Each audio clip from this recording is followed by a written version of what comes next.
You a Star Wars fan?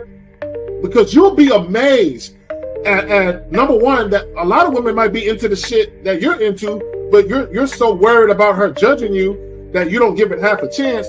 But also some of the things that you're not into, you'll be amazed at how women would want to get into it because they want to get closer to you. A lot of times they say shit like, "Oh, I'm free on weekends," or I'm usually free on Thursdays," or whatever the hell. So if it makes sense, then I schedule a date. If she really liked you from the get-go, there would be no reward system you would have to look for to do anything for, right? Because it would automatically be there, And I like to do this in conversation sometimes. When you're speaking with somebody and you'll hear a girl say something like, "I'll never do this," or "I don't like this," or "I don't like that." And then you'll notice, you'll say, "Nah, I kind of like it. I like it when blah, blah, blah." And she's like, well, yeah, when you say it like that, I like it, and it's just kind of like, yeah, you switched up awfully fast for somebody that just really said they don't like something. And so, there's always been clues out there for fellas to understand, like, yo, if they really like you, they will change their whole political party. They're not giving her real instruction. They're not letting her know what it really is. And most dudes don't do it. Most dudes don't say what it is because they're afraid to hear no, or they're afraid to bring up sex too early and all of this and all of that. But the bottom line is this. Either, again, and somebody said it, either she's feeling you or she's not. You understand? Either she's feeling you or she's not. We got to stop all this nonsense, man. Guys are too afraid to hear no, and it's like I'd rather hear no than to waste 2, 3, 4 dates and time spent, money spent, and all this other shit just to find out that you wasn't feeling me any damn way. You see what I'm saying? But so with me, first date is cool. If you don't want to do it on the first date, no problem. You could be on your period or whatever it is. There's a lot of things that could be off on the first date, right? It doesn't matter. But second date, you gotta know what it is. For me, I like exclusive vagina to me. And that's because I don't want to catch nothing to have my later years messed up. And I like to stroke without no condom on. It feels great. So I like it. So you like to be hugged by the sugar walls? You like to be hugged? Yeah. I like that velvet, plush velvet. The smoothness. So, but even then, J. Roman, I hear you.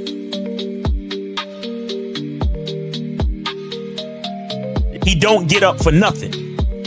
You understand what I'm saying? So, and the reason is because he has to conserve his energy to do 3 full workouts a day up until his competition date. You understand? So when he's in season, he literally just works out as hard as he can. Then he sits on the couch and his wife brings him everything. The only thing she don't do is fucking piss for him, right? So what I'm saying is, it's one thing to have a wife that does it, because you said earlier, these were the words you used. You said a woman who says, "Oh, I rock with this dude, so I don't mind doing this." But see, it's a difference between a woman who doesn't mind and a woman who cheerfully wants to do it. Understand the position of a simp. Make sure you understand the position of a friend zone nigga. Make sure you understand that a man doesn't do anything for nothing.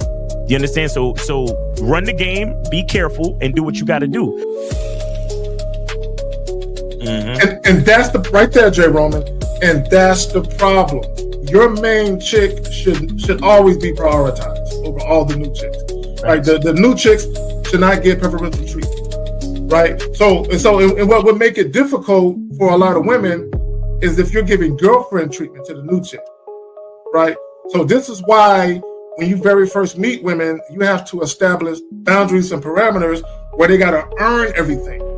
So that way, when the main chick is with you and she knows you're dealing with new women, she knows they have to go through the gauntlet too. They just don't get shit quicker. Like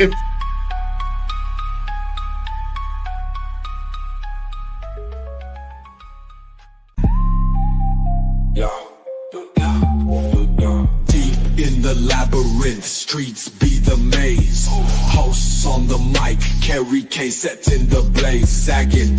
Miles Cunham with the game so tight. J. Roman lit the torch, keeping it right. Manhood's the challenge, skill set to master. In a world moving fast, gotta move faster. Trap beat, pounding 808, shake the floor. Guided by the host, wisdom like law. Kerry K drops jewels, the crowd enthralled. Words cut deep, no need for brawls. Miles Cunningham, tactics sharp like a dagger. Navigates the game, makes the haters stagger. Journey to manhood, no easy feat. Lessons from the masters, words concrete. J. Roman with the keys, opens the door. Manhood's the path, gotta crave for more. Manhood's the challenge, skill set to master. In a world moving fast, gotta move faster. Trap beat, pounding 808, shake the floor. Guided by the host, wisdom like law. Turns elastic and dense. What up? What up? What up? What up? What up? What's going on?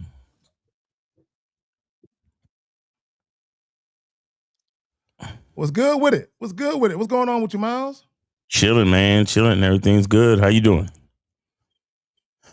Manhood's the challenge. I'm ready to implement the new $5 for the calls and $10 for the stories. That's how I'm feeling. Yeah, let's get it. I'm feeling good about that shit. Yeah, let's get it. So real quick, y'all, scrolling at the bottom. Mm-hmm. Five for questions, 10 for stories. 1-844-672-7300. There you go. All right, let's get it. Let's get it right there. You see the Cash Apps. You also see CullinghamElements.com. Speaking of CullinghamElements.com, what you got going on over there? Oh yeah, man. It's still shea butter season, guys. So make sure you get your shea butter, and also the lemon mint soap is flying off the rack, man, because dudes is feeling the lemon mint. So make sure you guys get that. Go to Cunningham Elements and get your shea butter, get your lemon mint soap. And we still got Masculine Identity Eau de Parfum and Masculine Identity Sport Eau de Parfum, as well as the other soaps. We got the lavender, we got the rose, and we got Masculine Identity soap. So make sure y'all come through and get y'all soaps, man. True story. What's today? Today is Saturday. I want to say Thursday, Wednesday or Thursday. I went to one of the cigar shops that I go to. Mm-hmm. Yeah. And right before I went in there, I sprayed some of the perfume. I just hit a little bit, just right underneath the neck and shit, right? Mm-hmm. And I walked in there, and there was a little light skinned joint. And she kept doing that. And there was a guy that she was working with, and she was like, "Oh my God, I love his scent." True story, I swear to God. True story. So I just want y'all to know, but not only that, the shea butter, like when women lay on top of you. Look, guys, look. When a shorty is coming over, right, and you get in the shower and the skin is still damp, put that it glistens. It just slides on. Put that shit all over your body, everywhere. And I do mean everywhere. Everywhere. When she come over and she laying on you, you can hear her. It's beautiful. I just want to point. Hey, look.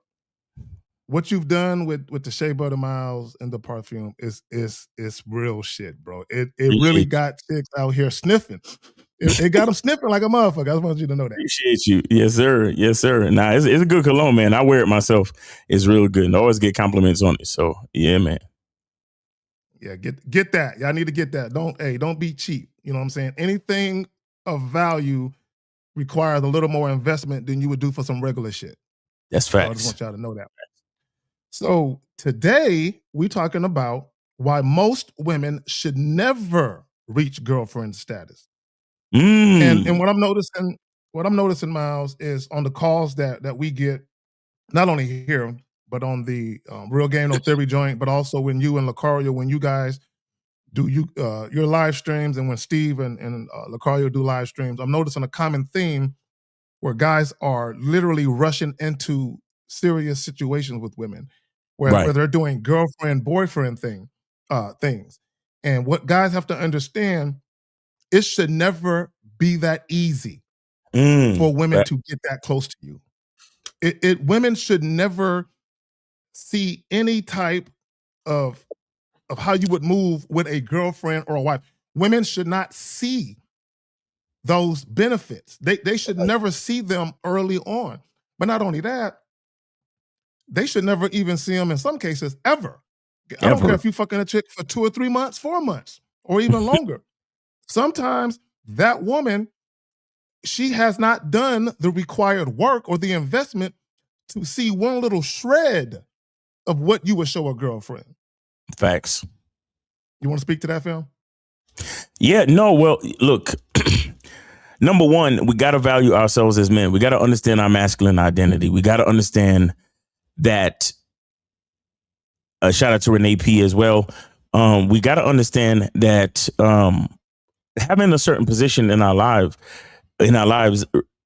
really is something to be earned. It's something to be earned because a man brings so much to the table as far as, provision, protection, game, guidance, leadership, just, looking out for a chick, like just on some regular shit. Like you look out for a chick, you give her like just leadership, companionship, somebody to look up to, somebody to gain confidence from, it's so much stuff going on when between a man and a woman, you understand? And we provide a lot for women, just based on our presence, right? You don't even have to try too hard. So in order for a woman to get access to that type of privilege, man, we gotta make sure that she's worth it. We gotta make sure that she proves something to us. We gotta make sure that it makes sense. And the problem with so many dudes is that they don't value their masculine identity. They don't value their masculine presence. They don't really realize how much they bring to the situation. And so they're willing to give it to a woman, for free. And another thing that's important about it, too, is that it's not just that men provide so much, right? But what we provide, because each man has his own masculine identity, what we provide to a woman is also very specific, and the specificity of it requires compatibility. You understand? And that in itself is another reason why some women should never reach the status of girlfriend, because the more status a woman has in your life is the more, I could say, functions you will have in her life. Shout out to Joe Blast for the $5 super chat. He says, let me get the first donation. Respect. Exactly. Right. Is the more function you have in her life. Right. So like I was saying, there's leadership, there's provision, there's game, there's companionship, there's confidence, there's protection, all these different things. Now, me being a particular type of man, I'm going to have my own brand of leadership. I'm going to have my own brand of provision. I'm going to have my own brand of, resources, my own level, my own brand of game, my own level and brand of confidence based on my masculine identity and who I am. And that don't work for every female. That don't work for every female. And it shouldn't, right? Because you should look at yourself as a specific, rare and unique commodity that is not supposed to work for everybody. And that's okay. Shout out to June Sports for the $1.99. He says peace and prosperity. Appreciate you. Right. And we have to respect the singularity. We have to respect the uniqueness and the rareness of it and realize, okay, I'm going to offer this to a woman, but I have to offer it to a woman that is compatible. I have to offer it to a woman that is compliant. I have to offer it to a woman where it makes sense.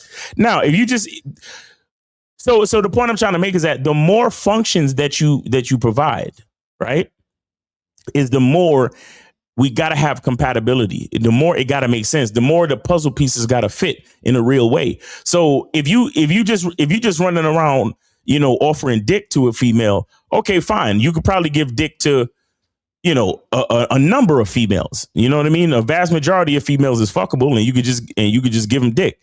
But when it starts getting into when we offering more than just dick, when we offering more than just sex, now we're offering time, we're offering attention, energy, access to resource, leadership, literally putting our life on the line to protect the female. And then we give her motherhood, right? We give her the privilege of becoming the mother of our kids. And if we give her the privilege of living with us and certain other things, now it's a little bit more serious, because now we're getting into way more functionality. We're getting into things that require more effort and more energy. So now she really got to truly earn that shit.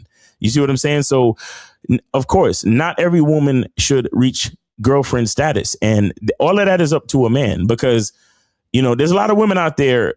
A lot of them just want the title, right? They don't even care about the man himself. They don't care about your masculine identity. They just want the fucking title. Like, so many women want to be wives, but no, so many women want to have the wedding, but they don't want to have the marriage, and they don't want to have the duty of a wife, and so certain other things. So you got to be careful how you allow these women access to you as a man, and what positions they hold in your life. That's some real shit.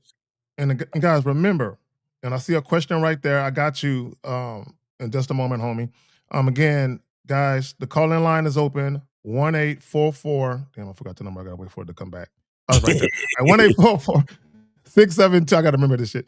672-7300. Again, 1-844-672-7300. Call in, $5 per question, $10 per story. Let me put this up here. Okay.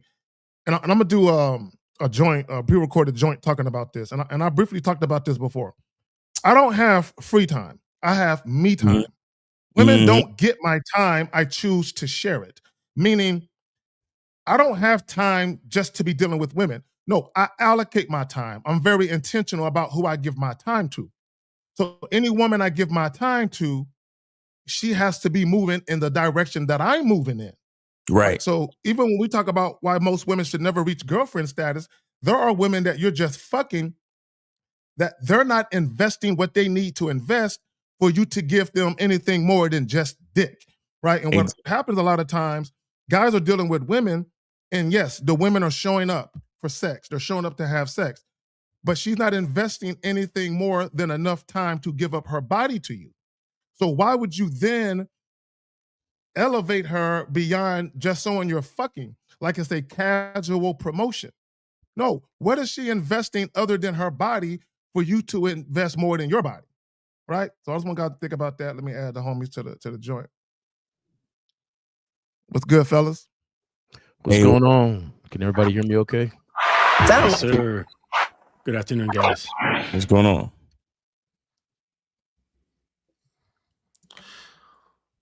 All right, fellas. So we're talking about why most women should never reach girlfriend status. If y'all want to speak to that, but also Justin, if you got things going on that you want people to be aware of, if you can. Let me get the super chats real quick. Mr. Roverine with the $4.99. Happy New Year to the Gang Kings. Also, Danny P 23 with the $9.99. Appreciate you. All right, go ahead. Oh yeah, if we're doing little plugs first, by two of my books. My old one, it's just been available for a while. How to Be a Dominant Lover. That's been now put on. Damn it! Now it's been put on Amazon, and that can be purchased. And just go to the search on Amazon and look for the Dominance Academy, and you can find How to Be a Dominant Lover. And then there's also my other book called The Codex of the Dominant, the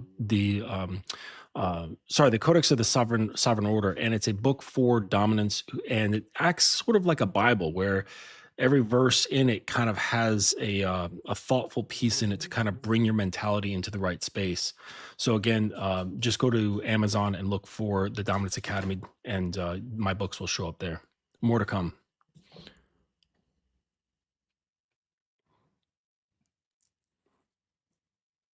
Jay Roman, you good over there, fam? Yeah, I've been having some technical difficulties this morning. That's why my tardiness was here, but I think I'm all straight. And yeah, that's big up, Justin. I like that, especially on the Amazon tip. Mm-hmm. Yeah, it's a pain in the ass trying to get the formatting from, like, say, Google Docs into Amazon. It's a nightmare. But it's all good now. But yeah, let the show continue, Zach. I'm ready. All right. real quick then, shout out to the homie with the 199. Thank you both for Game Family. Yeah. Real quick, Mr. Justin can be found right there, the Dominance Academy. You got the .com right there. So y'all get up on that. It's in the comment section. I believe it's on my side and Miles' side of YouTube. So if you go to Miles, his chat and mine, the dominanceacademy.com information can be found there. So y'all get on that. Fuck with the homie, support him. Right now, again, why most women should never reach girlfriend status. Let me do this real quick, gentlemen. Real quick. There's a part 1, part 2. I want guys to understand something. A woman becoming your girlfriend or wife should be an arduous journey. She should feel like she's backpacking through the Himalayas during the winter with shorts on. It should be an arduous fucking journey to become not a casual promotion. And a lot of you guys, you start fucking a chick, you start falling asleep in the pussy and all of that. Like literally you're spooning, you got the joint still off in there and shit. So when you wake up in the middle of the night, you can get to stroking again. I know how you motherfuckers do. I know, right? So what ends up happening is a lot of y'all, just like your joint slipped in a chick without a condom on, a lot of y'all slip into this pseudo type of relationship shit where you're like, damn, like we're talking like girlfriend and boyfriend, and we're doing girlfriend and boyfriend shit. And that's because you guys have no standards and you have no boundaries. And this is what you don't understand. Women will gladly, in many cases, slip into these situationships where it kind of feels like you guys are girlfriend, boyfriend, but not really. They would happily slip into that situation with you, give you all kinds of drama, right, in the process because of your inconsistencies. So now she's being inconsistent with the pleasantries, and it's an issue because you guys, it's like this. A lot of you guys are McDonald's. You just hire anybody off the street with any kind of fucking drug records and shit like that. You're not a corporation where you carefully screen people. Right? If you're gonna work for a corporation, they do FBI background checks, and they do drug tests. They ain't playing with you, right? A lot of you guys, you're not vetting women. Shout out to Lucario for the vetting process. Y'all vet women like fast food restaurants, not like corporations. Y'all got it. Arduous, would that be a synonym for like difficult? Extremely difficult. Okay, I just wanted to make sure that we're all on the same page with that word arduous. I like the way you pulling them out. Make sure we use the big words, something different. I got to, and their meaning.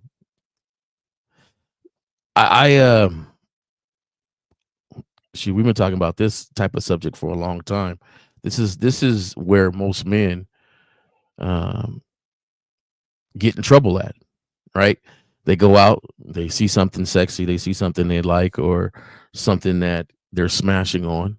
They bring home and smash, and as long as that continues, and she's cool, next thing you know, she looks and turns and says, "What are we? We've been doing this for the last 3 months. What are we? What are we? What are we? What are we doing this for? And then here comes that silent ultimatum that most guys fail. And like, well, you cool? Oh yeah, we have been smashing for a minute. I guess you my girl. Next, you're in a relationship where you did no investigating, no vetting. You don't even know her FICO score. You don't even know her. Does she anything about her besides just she looks good? She answers the phone, and we continue to smash, and that's good, and that's it. And then later on, you're like, man, this chick and these women and all this other stuff, but you did nothing to learn more about her besides the fact that, she's available to smash and she's cool. Y'all have good times when y'all go out, that's what you're supposed to do if you go out, is have good times. So, and this is where most people get in trouble at. Well, that's the part of the strenuous part. Like you can't. Going out for fun should be the thing that is normal for the woman who has worked to get to that position. And people are starting off that way. They're like, yeah, let's start off having fun. And that's really not the way things go. Picasso said that every painting is determined by the first stroke. And so if your first stroke is having fun and fucking and you know, riding off the wave of dopamine, well, that's a terrible beginning, you know? Like imagine starting a job that way. Like that you'd be like, wow, this place is great, but after a while, that's not sustainable. Right. Not at all. Not in the least. Right. And then you like there's one thing about having the understanding that let's say a guy adopts this is okay, yeah, I'm gonna make her work for it. Okay, she should have it shouldn't be easy for her, it should be strenuous. The real question is, well, how are you going to go about that and why? You might understand the why, but how are you going to go about that every week? What is your weekly trajectory to see if she can meet the certain things that you need, but also the progressive overload principle? Like it shouldn't be like the same sort of thing. You need to promote adaptation. So you really got to understand how you're going to bring her to that level of meeting your needs and desires. And that requires quite a bit. I think, you know, like you have to know yourself quite a bit. You have to know what your goals are, what the reason behind the goals are. Are you fucked up in the head with like like nice guy syndrome stuff? So like are your rules and shit based around your fear of getting hurt and nonsense like that? So getting yourself sorted out is really important, because it's kind of like that, you know, we make a lot of analogies to business or universities or the military. If their root desire for whatever they're doing is fucked up, if they have fucked up motivations, then everything they make is going to be fucked up. And we've seen that. We've seen like people that we know start businesses for the wrong reasons, and they always fail. Yep. You know what I'm saying? And the same things happen with universities. It's happened with you know, community colleges. It's happened with all sorts of stuff where their motivation is off. It's for the wrong reason, and they end up failing, because that's the foundation that you're setting. Like, so you have to be the foundation upon which everything is built, right? And that's just the way it goes, man. So you got to really understand how. Let me add. No, I'm done. See, and right there, no, that's right there, and Justin, that's where a lot of guys fell at. They listen to us talk, and they use words and phrases and cliche type sayings, but they don't know how. And the reason why they don't know how is because, shout out to Miles, masculine identity, they don't know who they are. But instead, what they do is, unfortunately, a lot of guys, they try to mimic the behaviors of the kind of man that gets what they want from women, but they're not actually those kind of men, right? So, okay, and this is what guys have to understand. When you very first meet women are observing you. Okay? A lot of times it's not necessarily conscious, where I'm going to observe him. No, but it's subconscious. She's watching how you do shit. She's paying attention to how you're getting at her, right? All of these things tell a story about whether or not you're the kind of guy she should take seriously, whether or not she should actually respect you. And right there, I think that's where guys, they lose how to actually deal with women, because they don't know how to deal with women where they're always in a position where they command respect at all times. Justin, to your point, a lot of guys' end goal, literally, their end goal is to fucking have fun with women. Fucking have fun. Fucking have fun. Fucking have fun. So my question would be to guys, do you have short-term and long-term goals? Like, do you have a 12-month goal, 36-month goal, 60-month goal? Now, when you have these goals for your life, when you deal with women, you should only deal with women that are in alignment or fit seamlessly into what you're doing. A lot of you guys, you deal with women who are disruptive to your personal life and what you're doing, but because you're fucking, you let it go down. You guys got it. Thanks. Yeah, guys, real quick. Guys, go ahead and call in 844-672-7300, 844-672-7300. You know, what's really funny is that real quick, most of the time. Real quick, Jay, my bad. Let me just read this real quick. And shout out to Unique for being a channel member for 24 months. Y'all get on that channel membership and also that Patreon joint. You know what I'm saying? Just shit over there that you won't find on YouTube, right? Unfortunately, so many men have been conditioned on how to treat women by people who gave the wrong advice and by society. I started being more selective after listening to all of you. Thank you. IJ Roman, you got it, a lot of guys really lie to themselves, right? So they go out and they want to be this, what they deem to be a player, and all these women and things, and then they find one they like, and boom, they're in that storyline where they're having sex. They don't do any vetting, and there they are. And so when you say know yourselves, one, they don't even know why they even want a girl, but they lie to themselves saying they don't. And then on top of that, they never really investigate why they have this desire all the time to want somebody there. So it's kind of funny that every time we start a discussion and we put girlfriend, woman, or whatever in the sentence, and then, people might think it's about that. And then once again, it's about you and how you set yourself up. And I think that a lot of times they don't take the time to set themselves up and say, why am I so thirsty where I really need a chick all the time? Like, why am I so thirsty where I need to have this interaction? No, I'm a player. I like a whole bunch of women around me, and I like a whole bunch. Next, you see them walking in the mall holding hands. It's just like, yo, you really wanted one girl, and if you actually really thought about it, you should investigate why you want that. Right. What's the purpose of wanting that? How the steps and the things for somebody to actually fulfill what you want. And they don't do that because they always start with a lie, saying, oh, I don't need no chick. I don't want no chick. I'm out here doing me. I'm out here doing me. Bing. Oh, she's bad. Oh man. I'm still hanging with that same one I was hanging with. Right. Yeah, man. She flip it up, do everything she do, man. You know. Oh, who you bringing? Oh, I'm bringing the same girl I was with last time. Oh, is that your girl? No, that ain't my girl. She's just cool. She's just cool. As those are the things that we say to ourselves, or they say to themselves, to avoid really thinking about the stuff they need to think about in vetting. The crazy thing about it is there's a lot of guys that have promoted girlfriends to wives that shouldn't have. Exactly. And a lot of guys has promoted cool situations to girlfriends that they shouldn't have. Right. And some just met to cool situations that they should not have done. And they know they shouldn't have done it now, but they never thought about it then and took the time to actually vet, actually look into, to say, yo, is this person really somebody I want to get next to? And that FICO score matters. I'm just letting y'all know, like, Hey, I know a lot of dudes, but I don't care what she makes. I don't care what she makes. No, I do. I care. I care like a motherfucker. Right. And real quick, J. Roman, I'll pass it right back to you. When you guys are talking about getting married and or cohabitating with women, especially if you're talking about getting a mortgage together or anything where her name is going to be on, pull credit reports. Y'all need to do that. Yeah. You know what I'm saying?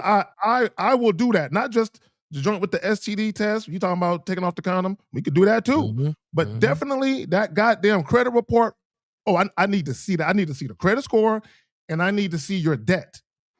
I need to look. Let me say this real quick. And a lot of women ain't gonna like this, but I'm gonna tell y'all the truth. When you're dealing with women, some women, this is not all women, specifically women in their late 20s, 28, 29, all the way up to about 35, maybe even older. When you see a lot of women talking online about dealing with men who ain't helping you financially, a lot of these educated chicks, right? The student loan debts is kicking their ass. I promise you, right? Facts. So after about 10 years of graduating college, that shit come due, right? I know chicks right now who are paying $800 a month, $1,000, $1,200 a month. You know what I'm saying? Back to the student loan debt. And when they graduated college, they wasn't prepared for that. So they started getting cribs and buying cars, not thinking about that money coming due. That 80, 90, 100,000, baby, is due now, right? And it starts to kick their ass, I promise you. And they start struggling. Yeah, I got it. J. Roman, were you done? Yeah. Zach stepped in, and my I lost bad. You my got train it. of thought. I'm sorry. But it's okay. It's okay. You got freeway. You got freeway, man. It's all good. It's all good, man. Hey, besides my computer stuff this morning, did anybody else wake up with a feeling like, damn, it's so great to be alive? Yes. Like, yes. I know I do. I get that feeling a lot, but at the same time, you know, you wake up, you're like, man, it's so good to be alive. Like, no, I still got bills and everything like everybody else, but you know, it's just one of those things. Like, and I don't understand. I don't understand people that are not happy to wake up. You know, people like, I'm not a morning person. Like, you know, I don't understand that. You know, I'm a morning, evening, and night person. So, you know, I love breathing. That's one of my favorite pastimes. And so, you know, I'm just happy to be alive. And this subject right here, it really gets me because there is so many dudes right now, and you know it. You did not properly vet the girlfriend or the wife you are sitting with. Right. And let's just, there should be more people calling in. There should be more people text because they know it. They know it. She's in the other room and he's like, damn. You know, and it's okay. It's okay. You know, we are human beings. We make mistakes. We don't know things until we know them. But once you know them, you can't blame anybody else, you know, but yourself, just like you should have been doing from the very beginning. Vet your bitches well. Let me say this real quick. My bad. I'm coughing all in the mic. So he says, I missed the payment on my student loans and shit tanked my credit score 152 points. Bro, damn. And it's not just women. So I'm glad you said that. Yeah. It's not just women. See, a lot of people, when they go and get degrees, especially if they're like the first people in their family to do it, there is nobody to tell them, hey, in about 10 years, be prepared. That shit comes due. So people end up, they delay the loan, they put that shit off, the interest kicks in, and then it starts to really kick their ass. So a lot of people, they're not schooled on when all that money is owed, when you get these MBAs and this doctorate and you don't get scholarship money or Pell Grants or anything like that, yo, you got to pay that shit back, right? So a lot of these chicks, not all of them, a lot of times the reason why they want men that got some money is because they are struggling financially. I know chicks that, look, everything ain't what it seems on Instagram. A lot of those chicks are living off a credit card because they don't have enough capital. They don't have enough money in their bank to pay for everything because everything is tied up in credit card payments, right? Because they had to get credit cards to help them with the students. So I'm just telling y'all, everything ain't what it seems. With these chicks, they struggling out here. A lot Welcome to manhood, ladies. I keep seeing a lot of these more and more TikTok and other videos surfacing of women talking about like living in their cars and that type of shit. It's real crazy, man. It's real crazy. You know, it's life. Life is it's life. But a dude tells me he's living in his car. That's I'm why, like, we go through that sometimes. Mm-hmm. But a woman does it. They're like, oh my God, you're living from your car. They're like, man, I've been living in my car. I lived in my car before. I've been there. So I understand. We get the understanding of sacrifice of self for a greater plan for ourselves or a greater plan for other people.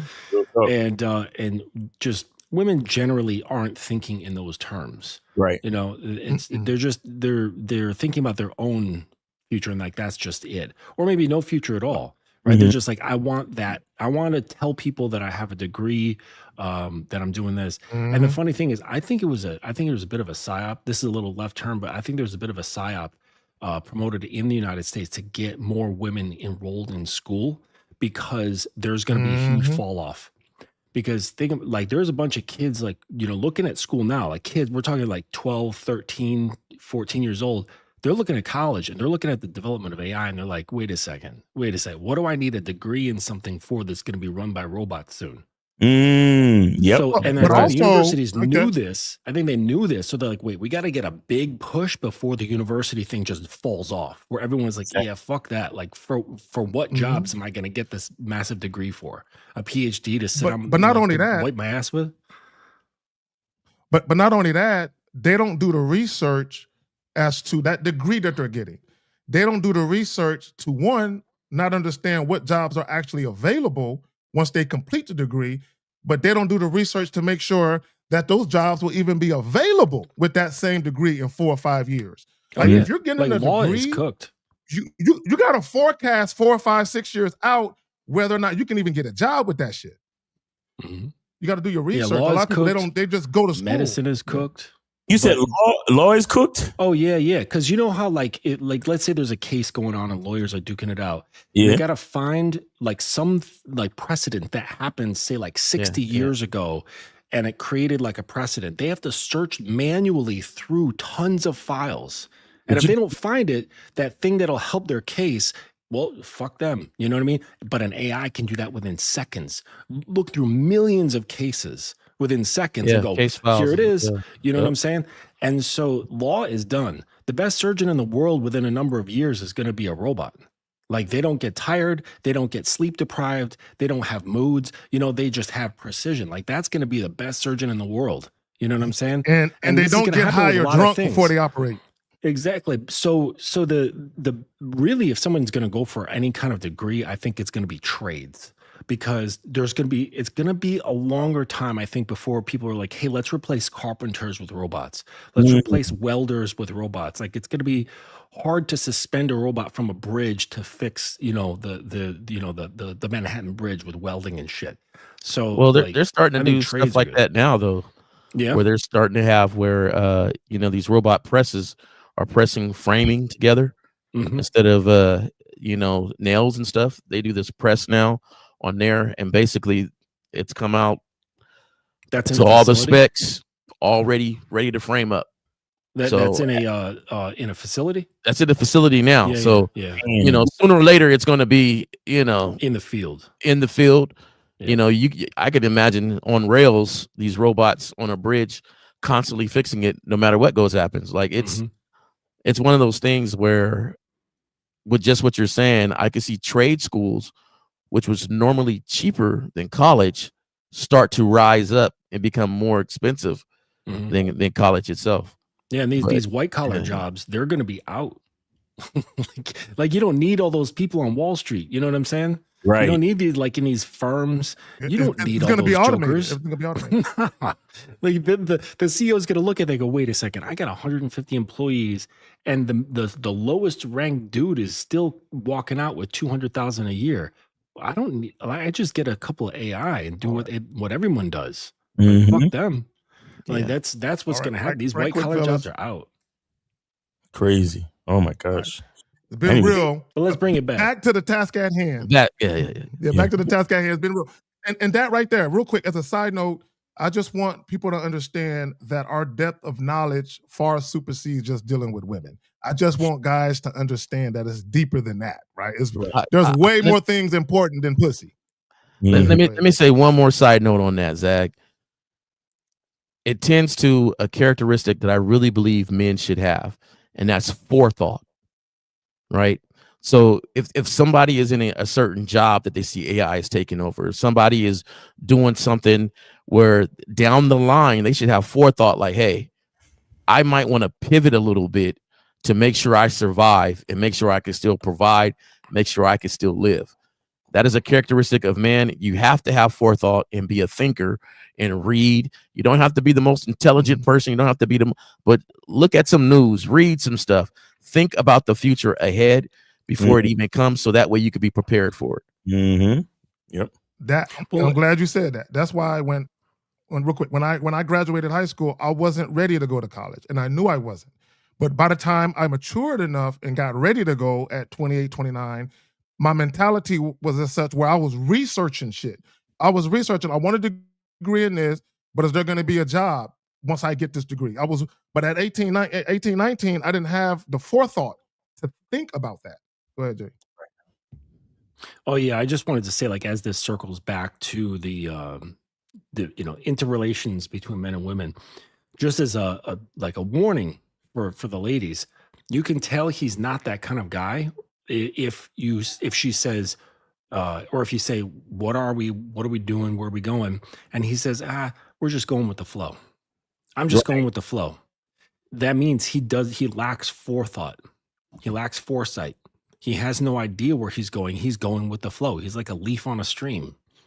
And that's not a man that you want to spend your time with. Or if you do, go with the understanding that it is what it is. Don't expect it to be not what it is. And shout out to my girl in the audience there. I used to say that, Justin. Hey, let's just go with the flow. That's because I knew my flow wasn't with her. But I wasn't man enough to say, hey, I'm going somewhere, but we not going somewhere. But even still, that's a red. That's something she needs to think about. Like, okay, either he don't have no direction, or his direction don't include me. So you're right on both terms. Right. Let's bring it back. Official says, so personally, I'm chivalrous. I'm a chivalrous man and follow traditional gentleman-like tendencies even on my time. I just wanted clarification if those characteristics takes away from a man with game. If you were a man let with game, me say this answer that question about chivalry. Let me say this about let me say this about chivalry, because people got it twisted. If you look up the chivalric code, I might be pronouncing it wrong, right? When you talk about knights and you go back to that, it had nothing to do with women. Chivalry had nothing to do with women. It was literally a code of honor amongst knights where you protect the weak. And the weak could include the old, it could include women, and it could include children. But it had nothing to do with women in and of itself. It was a subset of behaviors that knights operated by, right? That's what it was. At some point in time throughout the years, kind of like Valentine's Day, even if you look up the true history of Valentine's Day, it had nothing to do with fucking hearts and candy or none of that goofy shit. But as years go by, the narrative of what something is gets changed into something else. So even with chivalry, now it's about opening doors and pulling out chairs for bitches. That ain't what chivalry really is. But y'all got it. No, it had to do with kings. Like, it had to do with their relation to kings and how they were supposed to behave within the like how they're being perceived by kings and how they're being received. Like, it had to do with hierarchy structures, right? And how you're supposed to behave under a hierarchy. And yeah, you're absolutely right. It has nothing to do with women whatsoever. So if you're not a knight, stop trying to be chivalrous. Like Captain Picard, he can be a knight because he can be chivalrous because he is actually a knight. You know what I'm saying? Yeah. And let me say this: when guys say, real quick, my bad, I'll pass it right back to you, Jay. I promise. When guys say chivalry is dead, this is how I know they make everything about women. But go ahead, Jay. I just want to know what are you being chivalrous for? What's your, if you do something for everybody because you're consistent. So if you pull out a chair that means you pull them out for everybody, not just because, you're on a date or something. That's just every time you sit down, here you go, mom, here you go, sister, here you go. Not just because you're dating. If you're chivalrous and that's who you are, then that should be a tendency that you are for no matter who you're next to, because that's who you are. If you consider pulling out a chair chivalrous. So my purpose is like, my question is, why? What's your purpose for being this person, to putting so much stock in this person?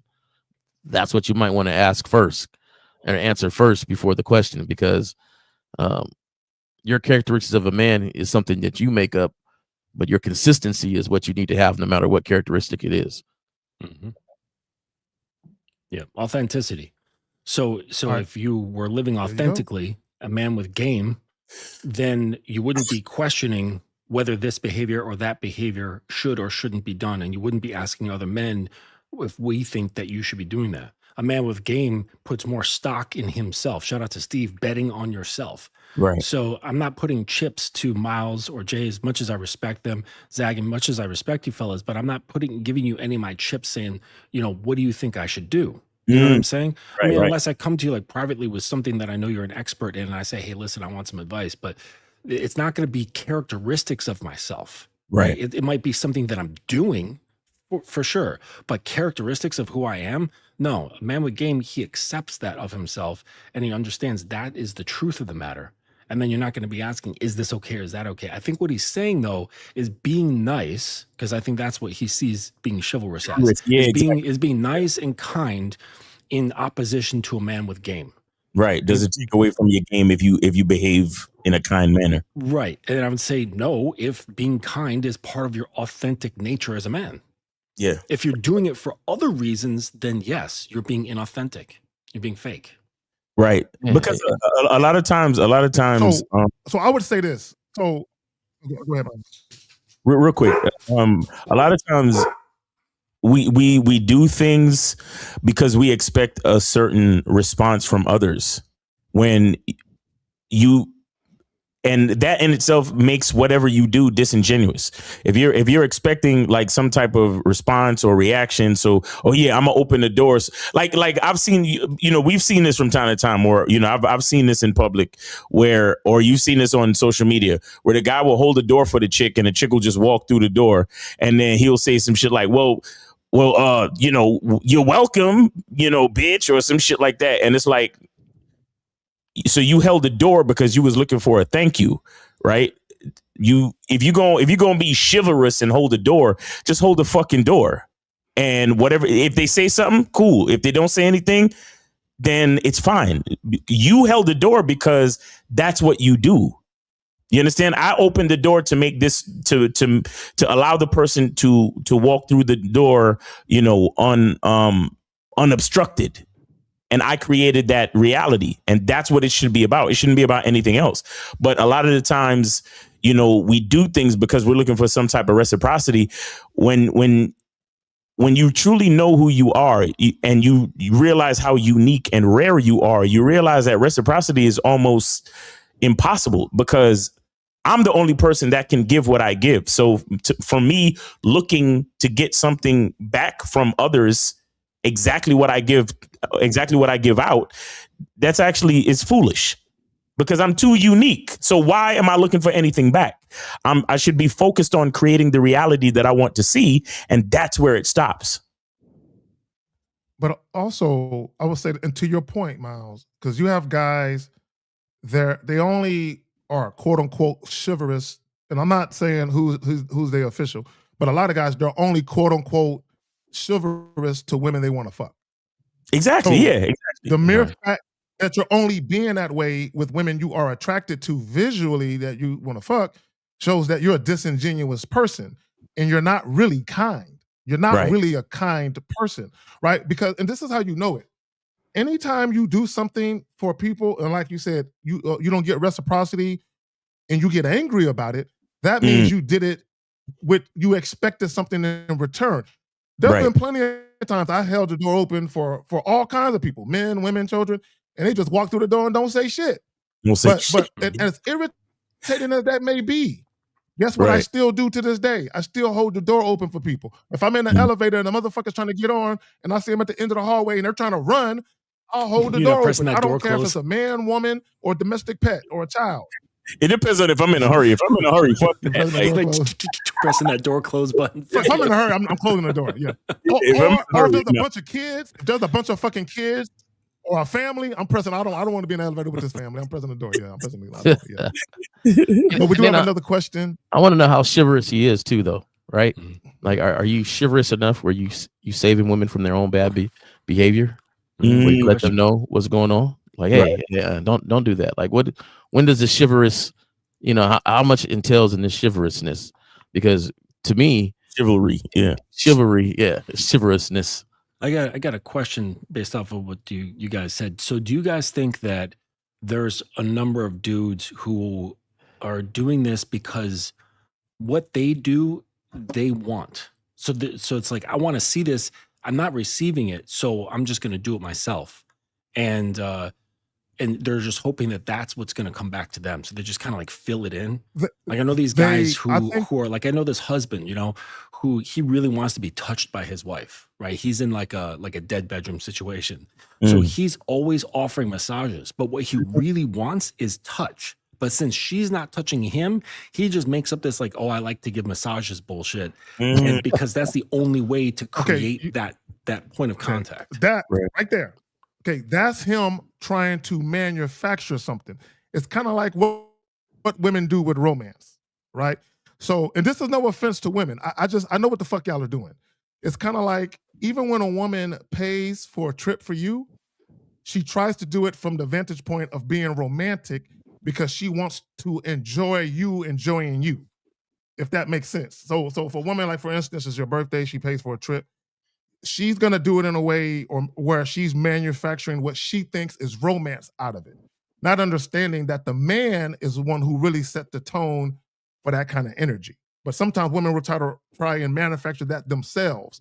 Like that's why you might come to a woman's house and the lights are low and she's in a nightie and she opens the door because she's trying to manufacture what she thinks is passion or romance in that moment. There's nothing wrong with that, ladies, but understand that when a man is the one leading and he's the one initiating that's when it's real, right? Versus manufactured. So I do think guys, they do certain things because they think if I do this or if I say this, I'll get the woman to respond in a way where I'll get this back from her. And that's basically you're dating with expectations. And anytime you date with expectations, you project things onto other people. So when they don't respond how you want them to, you get angry at them for no reason. With that, I think with that situation, as far as the dude being in a you say he's in a marriage? He's married, but it's a dead bedroom thing. You know, like the mass, majority of marriages. That's why I can't do marriage. But anyway, I think me personally, with a situation like that, with all the things that I've learned and like the things I'm coming to terms with, these days, he's gonna have to since he's already married, he's gonna have to deal with instructing. Like he's just gonna have to instruct it. Like there's a lot that must be done. Yeah, I want you to do this, and then and just instruct her to do it, and then it's going to be that way. But certain things is like, and this is why knowing yourself is so important, because at some point he's going to have to say to himself, what's more important, my woman touching me or staying married to her? You know what I mean? Like you're going to really have to like look at yourself and find out what's the most important thing. And if you can come to some compromise of saying, not compromise, but like, if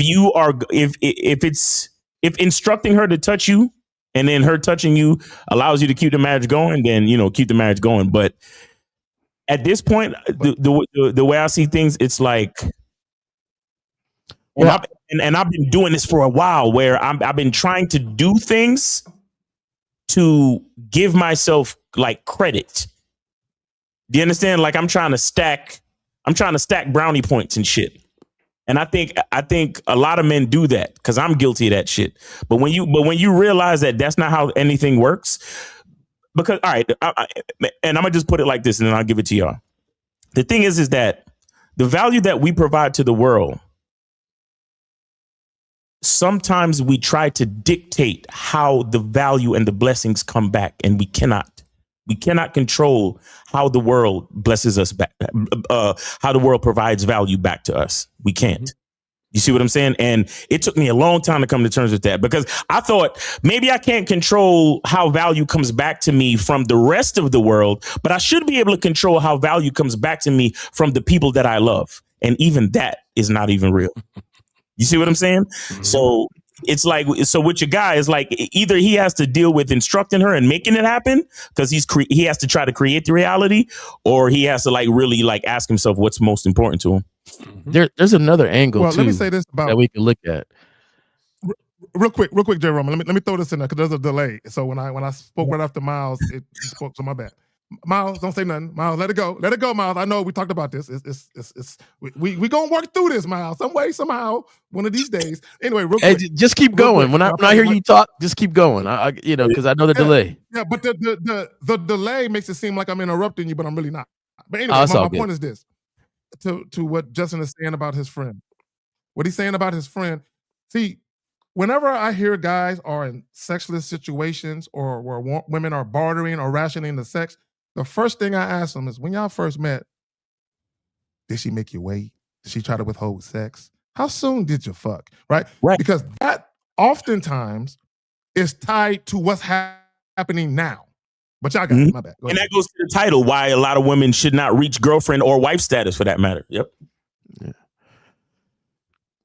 There's another angle that I would want to come at with, and man, my words are all to come at with. I don't know where that came from. So what if, because it seems to me like he wants to be touched without prompt, right? So it means more to him, right? Yeah, so, now if he says, hey, rub my back, and she rubs the back, it's like, okay, cool, you did it. But if this is something I like, why not do it unprompted? when we're just sitting here and hanging here. And so sometimes he's setting the example of what he wants to be done. And he's looking at it like that, as far as, well, if I set the example enough, maybe she'll follow that lead. But the thing is, there's no lead to be followed unless you are a leader. And if you were a leader, you wouldn't be in this situation in the first place. Right. But a leader the would way, but the way we follower. Right. But And the Jay way that Roman, the guy might think about it is, well, if I do this first, if I set the lead, because a lot of guys, we do that, right? We say, hey, there's not nothing I would ask from you that I wouldn't do.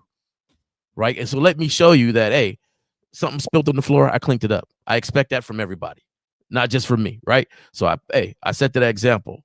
So when I come at you and say, hey, did you drop that? Well, you know what you need to do, right? And there's nobody that can look at me and be like, well, you don't do it. Well, one, if you did that, I'd be like, because I'm the man in the house, so I ain't gonna do that. But anyway, but still, you set the example to set the tone. But it's kind of like a cycle in his head where I'm trying to set this tone. Okay, well, maybe if I do it one more time, maybe if I do it 2 more times, maybe if this whole year I touch her without asking, next year she might touch me without asking. Next year. But here's the problem. Here's the problem. Two things. And two things. Right after I get done, what I'm about to say, I'm about to hop to the question. He's trying to negotiate genuine desire. See, what makes a woman want to touch you and have her hands all over you is genuine sexual desire. She doesn't genuinely sexually desire to be touched by him or to touch him. There's no lust. There's no yearning there. There's no burning desire from her. And you can't negotiate that. So this is what guys think. Guys think if I give her what she wants, if I give her love, care, concern, protection, consideration, if I provide for her, by virtue of that, I'll get the love that I want from her on the back end. No, you should get that on the front end. If a woman is genuinely attracted to you, she's feeling you, she's yearning to be touched by you and to touch you, you're gonna get that on the front end if that woman is really about you. Guys think I can work on this and I can get her to come around to genuinely want. No, a woman has to genuinely want you when she first meets you. Now, real quick, let me get to this question. So vetting isn't just to vet. It's more about your bottom line and reason for putting women through the process. Guys, let me say this and I'll pass it to you guys. Let me just say this real quick.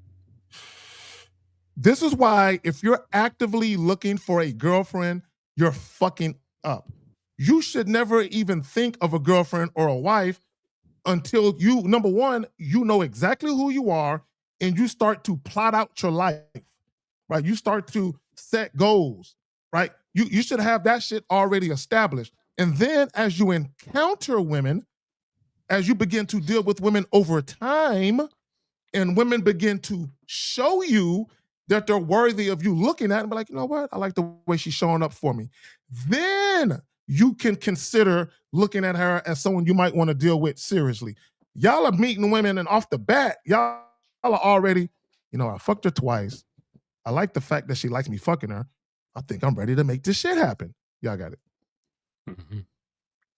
Yeah, the reason why I asked that question about the giving affection in the hopes that that type of affection would come back, and then even this vetting here, is I'm going to flip this title of saying why most women should never reach girlfriend status. That looks at it from the lens of her not being qualified. I don't think guys should be looking at girls to be girlfriend or wife status because the men themselves are not qualified. Real talk. It's putting women in a position before they're ready to. It's like again, like a business hiring an employee before they're at the point of needing an employee. And they just want to have it so they can be like, oh, that's what you're supposed to do. Or like, I can flex on my friends because now my business has at least one employee. Like, yeah, you're doing this for the wrong reasons. Do you know how to lead? That sort of thing. Or all these guys are like, yeah, man, I want to be a boss. I'm like, okay, I'm going to hand you the keys to a Fortune 500 company. Let's see you not run it into the ground. You know what I'm saying? Without the training and experience and all that shit. You know what I'm saying? Like, people want to be the boss. They can't be the fucking boss. You need to scuff the fuck out of your knees and have calluses on your hands before you can be the boss. Facts. You know what I'm saying? Like a lot of injuries, like physically, psychologically, emotionally, spiritually. You got to get banged up and stand up after every single one. That's what turns you into a leader, without turning into this little pissant with his panties in a bunch complaining about what happened.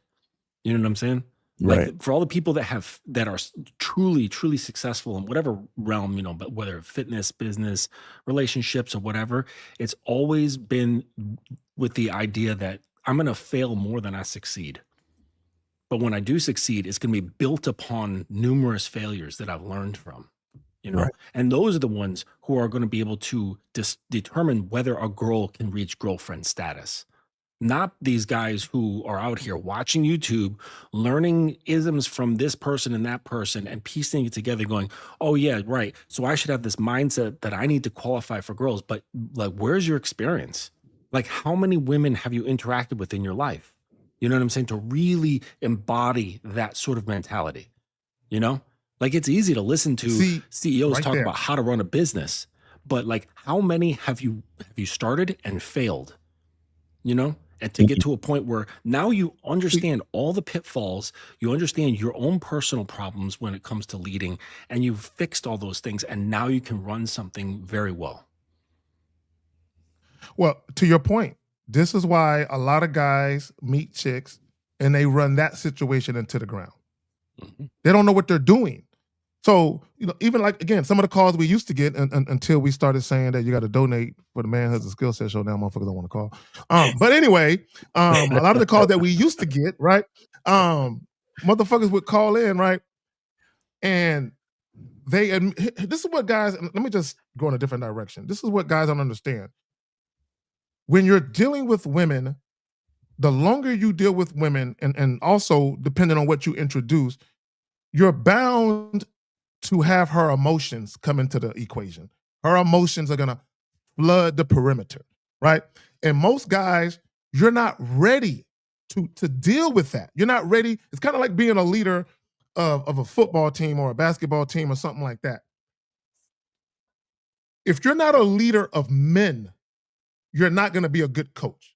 Okay? Right. Even if you're good with the X's and O's, you're not gonna be a good coach if you're not a leader of men, because you're dealing with so many personalities and you have to lead. There's so many different people up under your wing that you have to lead. And most guys, you have never led yourself, so you're not prepared to lead women. And when you have women in your life, if you're not prepared to lead them and guide them where they need to go to be of value, you're going to end up being guided by them for where they need you to be in their life. Yeah, I got it.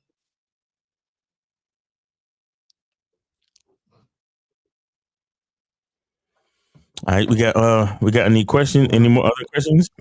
Yeah, we do. Let me snatch this shit up. We do got a bunch of questions. Yeah, I got questions are gonna increase, calls are gonna drop and shit. I can already see the pattern. Let's see. There should be more questions. He says, why would your girlfriend want me to meet up with other niggas when y'all are fighting? What is he talking about? Y'all got a habit of, what are y'all talking about? I don't. That's why you need to call in. Yeah, I don't know what the fuck that is. Hey, just so he says, a tip about that sort of shit. Don't come in here with theory, guys. Like when you're like asking questions, I had a client ask me this. He's like, well, why do women, like, he was something about accountability. Like, why are women like so afraid of accountability? I'm like, what the fuck are you thinking about other women for? Your wife is in the next room. Change that to, why does my wife, right? Make it about your life and stop asking about these like theoretical bitches that are out here. Like they don't matter. It's NPC in GTA 5. Like, just stop worrying about the NPCs and worry about what's going on in your particular life. You know what, Justin? That's because they don't see the whole thing through, and then they try to chop up the value, right, of this advice, right? So just like earlier you were saying, like, they got some slick lines to say. So here you are, you get ready, you go out, you got some slick lines to say, you say it, and she's ready to come back. But your place is trashed.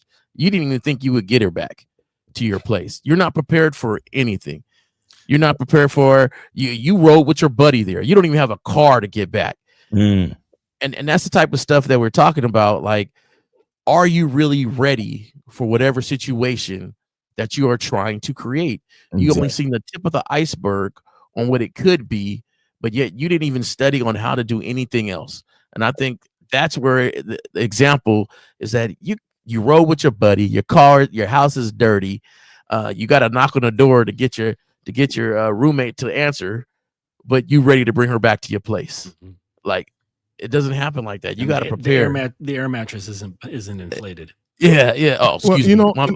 My bad. And I don't have any water here, but we could get something down the street.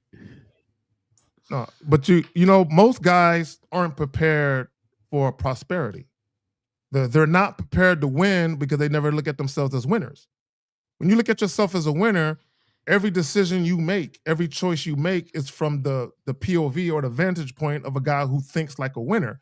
So if you're out and about and you're meeting women and you're not prepared, that means you never thought it would be you. You never thought you would be in a position where a woman wants to fuck you. You hoped it. Maybe you prayed for it, but you never really thought it. So once you're in that position, you're like, oh shit, I don't know what to do, because you don't. Here's the thing. When I leave my house, I know for a fact that there are women out there who are going to be attracted to me. I don't know who they are, but I know they're out there. So when I interact with women, in short order, when I interact with women, it will be revealed to me which ones are attracted to me versus which ones aren't. Now, assuming I'm attracted to them or not, that's going to drive the conversation, right? But a lot of you guys, when y'all go out and interact with women, you hope a woman is feeling you instead of knowing that women out there, guys, there are women out there that will be feeling you. Stop dealing with the ones who don't want you. I had a consultation this morning, and the young man, he introduced himself to the young lady, and he said something to the effect of, I'm looking for a new lover. Maybe you can be my new lover. He said something to that effect. And as soon as he said that, the young lady backed away from him. But he kept trying to deal with her, and I said, "Bro, she backed up." Guys, if you introduce yourself to a woman and she backs away from you, she don't want to fuck you. Instantly, you should know that she don't want to have sex with you. Or if you shake her hand and you say something and she yanks her hand out of your hand abruptly, stop talking to her. She ain't feeling you. But guys, they keep if she going. Smells it after, that's a bad sign.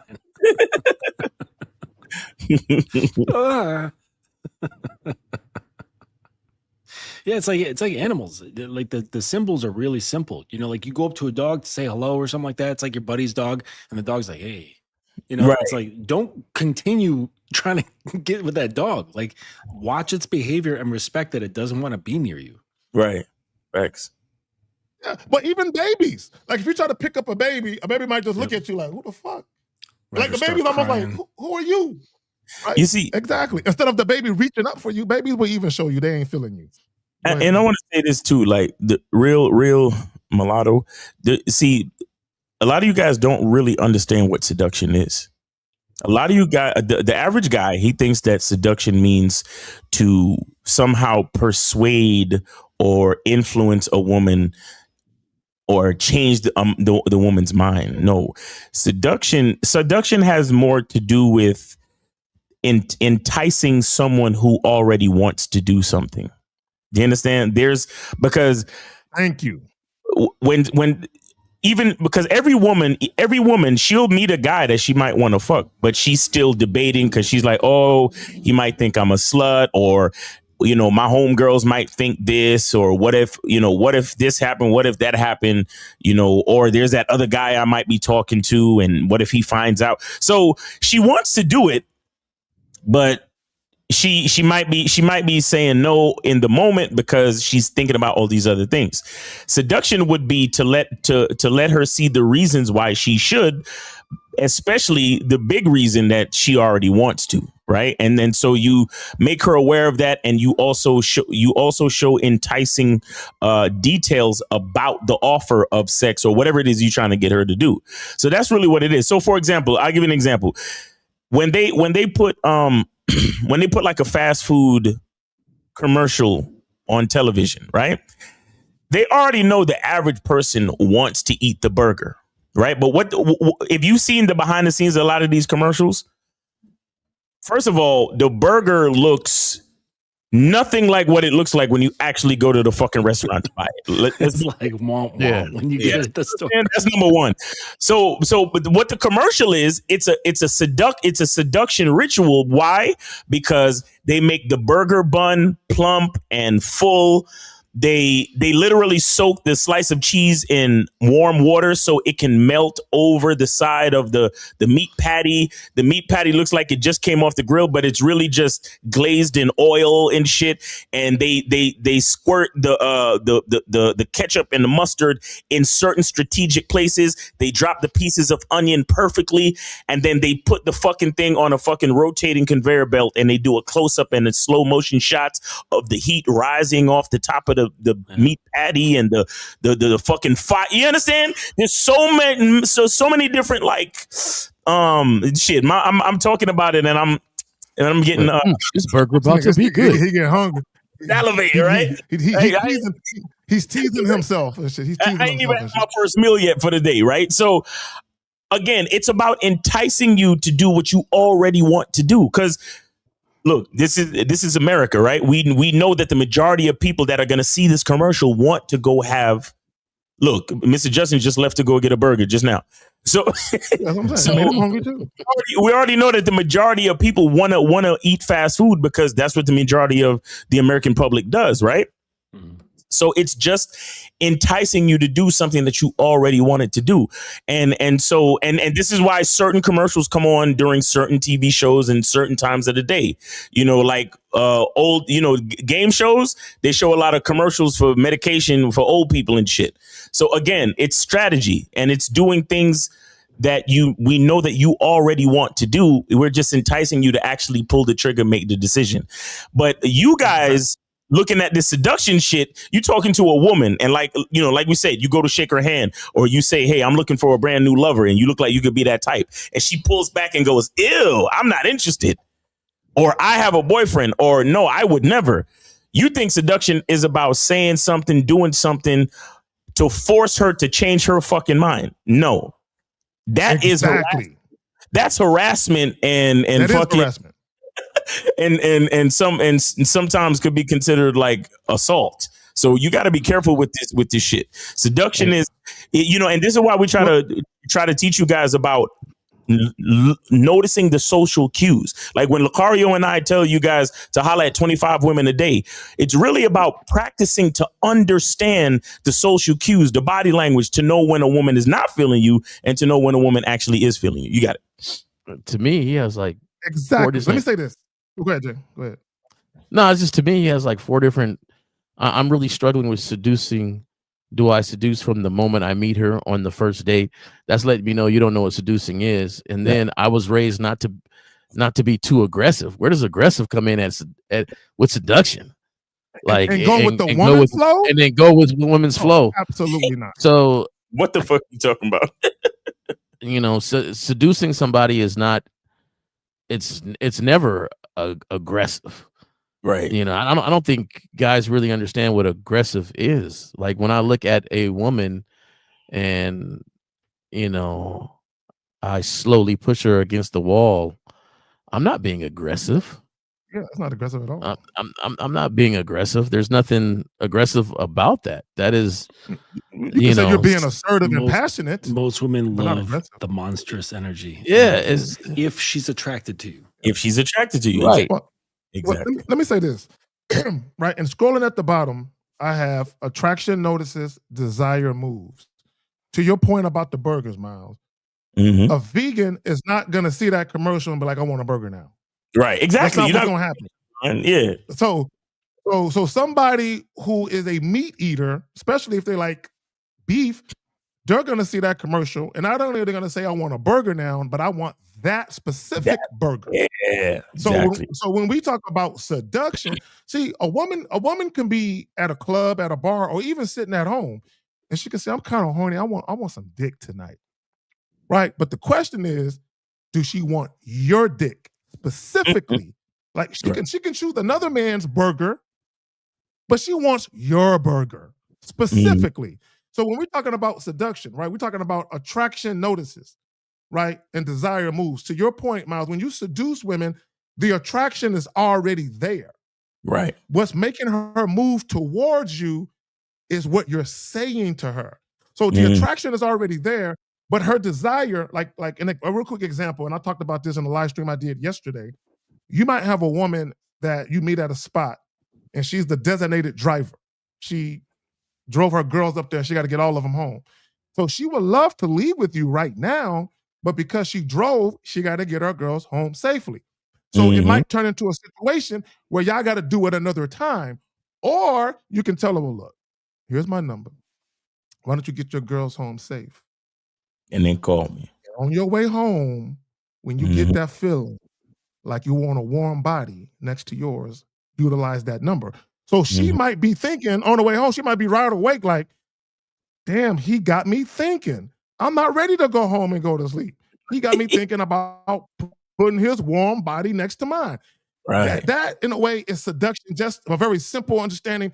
There is there's something in the way, right? The desire is there, but she's not saying, hey, I'm gonna take my girls home and I'm gonna come over tonight and give you this pussy. No, so all you're doing is enticing her, like Miles was saying, with that. You're giving her an opportunity. Hey, go do what you gotta do, and this opportunity will be there waiting for you. That's it. And half the time, if that attraction is really high, she is seducing herself. Oh, for sure. Right? Because half the stuff you say her ain't as smooth as you think it her is. Imagination.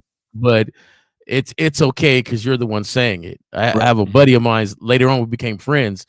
But when we first met, he's like, man, I remember you. And I was like, oh, okay. So apparently I was at a party and there was this girl that I know that I didn't know, but she was attracted to me. And I've seen her a couple of times. And then later on, I don't know, but you guys, when we used to go out clubbing, we used to go hit up a Denny's late night or hit up some, restaurant, late night. And so at this one restaurant, me and my buddies, we always had a table at different restaurants. We set it up with whoever worked there. We, talked to the manager or flirted with a waitress. So they always saved us a table. And so I was walking up and I seen him sitting next to the girl that I noticed that was looking at me in the spot. And so I looked at her and I said, come on. So she just got up and came with me. There wasn't much there. She had already started her own seduction in her own head before I even did that. Right. Before I even talked to her. I noticed her in there, but I didn't, get a chance. I was doing some other things and to talk to her. Now later on, my buddy, he's like, man, I thought that was just, messed up. This is before we weren't friends before. Afterwards we were. And he was like, yeah, man, I remember that time you was sitting there and I was talking to this girl, set it up. We was gonna go eat, and then you just come over there and talking about come on. And, and it was kind of, we kind of chuckled about it, but she started her own seduction in her head a long time ago before I even said anything. And that was just attraction. So there's definitely have to be some attraction there for your seduction to be there. Yep, per se. So. See, my angle on this is that I don't seduce Let me women. real quick, Justin. Real quick, Yeah. my bad. Justin, hold on. Justin, real quick. Let me get the super chat and I'll pass it right back to you. William Khan with the 10. Going with the flow would be letting her take 3 or 5 hours of your time, not knowing if she's actually sexually interested. Be assertive. I agree. Go ahead, Justin. Now, real talk. Yep. Yeah. Yeah. Thank you for the super chat, guys. Yeah, I don't give, because that is something else that I have developed within myself. I'm good at it. So I'm not going to give it to someone who's not earned it. And it's so much easier and way more fun when the girl has shifted into allowing herself to like show her attraction for you. She's one of the shout out to Lucario, the high level of attraction versus medium or low. That girl, when she has taken that action, right? Desire moves, right? She's moved toward her desire. That's when I exercise my seduction, because that allows me creative playtime. I can play with that energy that she's now given me. I can tease her. I can create tension. I can bring things back and forth. I have a lot of control, and this becomes a more enjoyable experience for everybody involved. Right. The seduction that guys are utilizing is sort of like, it's not bad, but like seduction, like in its like real clinical sense, is you'd understand if you're ever in sales. And like if you say like you're a floor salesman at a car, like a used car dealership or even a new car dealership, you can know after a while you start learning how to read people. You read the subtle cues that people give off, and it expresses their desires and their apprehensions.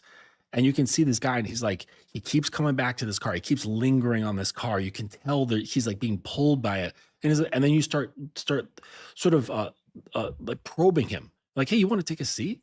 You know, like, hey, did you know that this model in this year like had this sort of thing change about it? Like there was, made drastic improvements. You kind of like feel for where their mind likes to go. So maybe it's technical, and you start going off into that range. You're sweetening the pot for them. Maybe it's like emotional. So you start like polishing that end where he's like, yeah, feeling cool, feeling sexy. Oh, how much power it has or whatever. You start like feeling out where their like pain points and their desire points are. And you start leveraging those pain and desire points, right? And so people, when you feel their fear, it's like, oh man, I don't know if my wife would be real happy about this purchase. And you can start nudging that, like, really, like you look like the kind of guy that doesn't really care about that sort of thing. This is a man's car. This is a Ford F-150.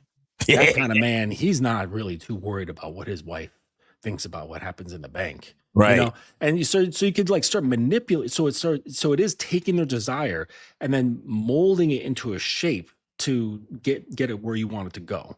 That's like really what seduction is. And I'm saying guys who want to do that, like in the field, so to speak, is like PUA, they're doing this to girls who are of like low and medium interest. You know what I'm saying? Because with the high, you barely have to do anything. It's there, and you just kind of like spin it in another direction, like a keto, you know what I'm saying? Or like you're spinning a basketball on your finger. You don't have to constantly hit it. You get it spinning, you just kind of whack it like every couple of times and it'll stay up there. So the seduction becomes that. You just have to utilize a little bit, and it can have like huge dividends. So like for the seduction guy, like don't use it to bring women in. Like that's not the point. The whole point is to take the energy and shape it to where you want it to. And I would say only use that for a woman who has clearly expressed strong desire for you. Otherwise, you're wasting your time and you're giving away shit that she didn't earn. That right there, Mr. Justin, that right there. Bravo, sir. Bravo, sir. Real quick, super chat, Frankie Shy with the 20 with the dub. My support to the game. Let me say this. I'm going to piggyback off of what you said, Justin, about once you know that a woman is feeling you and she's already coming towards you, you can play with it a little bit, and you can move her on some Pinocchio and Geppetto shit. You can move her where you want her to be. And I said this yesterday, and I said this recently. When you know a woman is sexually attracted to you and she's feeling you, like she is showing obviously that she wants to go where you're going, you have the most influence right now, right? And your influence, you can do one or two things with it. You can get her to follow you, or you can start following her. And it's all based on the action that you take, right? If you're passive, if you're indecisive, if you're going with the flow, instantly any influence you had is gone, right? Yeah, the woman might still want to give you some pussy. She still might fuck with you, but now she's going to set the terms and the conditions of how that interaction is going to go now, right? And what we're trying to tell you guys is you be the one to set the tone, the pace, and dictate everything when it comes to that interaction. Oh, snap. All right, somebody calling in. All right, we got 413. Where did you send it? Hey, I sent it to Zach. Okay. Cash App. All right, that's what's up. $10. All right. All right, appreciate you. Name, age, city. Trey, Connecticut. What's going on, fellas? All right. How old are you again? 36. All right, appreciate you. All right, go ahead, brother. Yeah, I was like on the topic of seduction. Do y'all think like it's worth even trying to do like or practice seduction on a girl when she like kind of reveals she has her own agenda for you? If that makes sense. Like say that you just want to fuck, but she's looking for a boyfriend, and you just met her. You saying that she's revealing her own seduction on you? That's not seduction by her saying this is what I want. Her own agenda. Like she want a boyfriend, but you just want to smash. Well, neither of that is seduction, right? But so you're saying like, should I try to seduce a woman to fuck when she's looking for something else? Well, I would say like it doesn't matter what she's looking for. It matters more so what you're looking for, and have you been clear and concise about what you want to do and what you can do. That's more important than being seductive, is being honest. Yeah, I agree with that. And like, because I had a situation last night where like, yeah, she was asking me that, and I told her, I was like, I mean, honestly, I just met you. I'm not really thinking that far in advance. Honestly, like if we were to get together, like we would just be fucking. But like, and she kept talking to me and stuff, but like she kept trying to veer me towards like be my boyfriend, take me on dates type shit. You know what I'm saying? So it's like in a situation like that, is that even worth even trying to like seduce her? No, you just acknowledge that sort of thing. You acknowledge what they're doing, acknowledge their emotional state. Hey, listen, I see what you want, and I totally respect that, but that's not for me. If you want to continue interacting with me, this is what we're going to be doing. In fact, and then you can make a plan for her to come over, or like, I don't know, maybe you're visiting somewhere, come to my hotel, whatever it is. And you just keep returning back to your track on the record. You know what I'm saying? It'll play through and it'll get on her track. You're like, no. This is the track we're playing. Right. And you keep bringing the needle back to that track. For those of you who know how to operate a record player, kids are like, "What is he talking about?" There's no needle on an MP3. You gotta be like that vinyl. You gotta be real clear like that vinyl. Caller, did you hear my analogy on the burger commercial? Parts of it, but I didn't hear the whole thing. But like they make it, or they present it a certain way. They presented a certain look. They presented a certain way because they know that they already know you want a burger. You understand that? Okay. What you're dealing with is a woman who wants tacos, and you're offering a burger, and she's letting you know she wants tacos, and you're trying to figure out, should I start selling tacos? That's what you're doing. Like I can take this burger and fold it in half. Yeah, it's kind of like a taco. Right. Yeah. If I fry the bun, it might turn into a tortilla. That's what I was thinking. But that's the whole thing that but that's not seduction. Real quick. Caller. That's I got real quick, fella. Let me hold on real quick. Oh, you're doing do the super chat. Get the super chat, man. You got it. No, you got it. You can do it. All right, so shout out to Jay Bizzle with a $9.99. He says that's real Zag. Set the tone from the beginning, and if she desires you on the high level, she will follow. Facts. Yeah. So caller, your situation is you're selling burgers. She's telling you she wants tacos. Do you understand? And so what in a situation like that, all you really need to do is be like, hey, I sell burgers, and whenever you're ready for the taste of a burger, holla at me. You got my information, and that's it. Yeah, it's really that simple. Okay. Yeah. And it's a perfect call and a question because Zag and Justin just went over this. You're not trying, and Miles, you're not trying to convince her. Seducing somebody is not convincing them to do it your way. Right? You state your way. If she wants it that way, then fine. But that's not part of the seduction. So is it worth it or not worth it? It wouldn't be worth it for you because you seducing her to try to get it your way. If she doesn't want it that way, it's not going to work out the way you think it's going to be. Okay, so basically just present it to her what I want to do, and then if she fucking with it, she fucking it. If not, it's not. Yeah, that's it. There you go. Yeah, caller, real quick. I had a client. I think he's about 27 years old now. And this is I'm just going to tell you a story so this way can help you a little bit. He went into a grocery store one day, and it was this chick that he saw that he was attracted to. She was with one of her girlfriends. So he approached this chick, She was highly interested. Now, what ended up happening was he hit her with the number, but like, hey, I want to get together. Here's the number. When you're ready for it to happen, utilize that number. So she calls him and he basically says, hey, I have some availability tonight. Why don't you bring your ass over here? Right.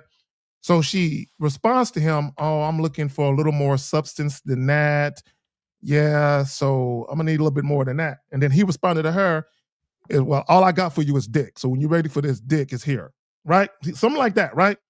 So then she responded like, okay, I'm on my way. Right? Now let me tell you why it happened like that. Right? Unbeknown, and this is something that she shared with him after they had sex. When he was approaching her, she was telling her friend, oh my God, he's just my type. The way he looks, the way he's dressed. Oh my God, I hope he comes talk to me. So she was already attracted to him and he didn't know it. You see what I'm saying?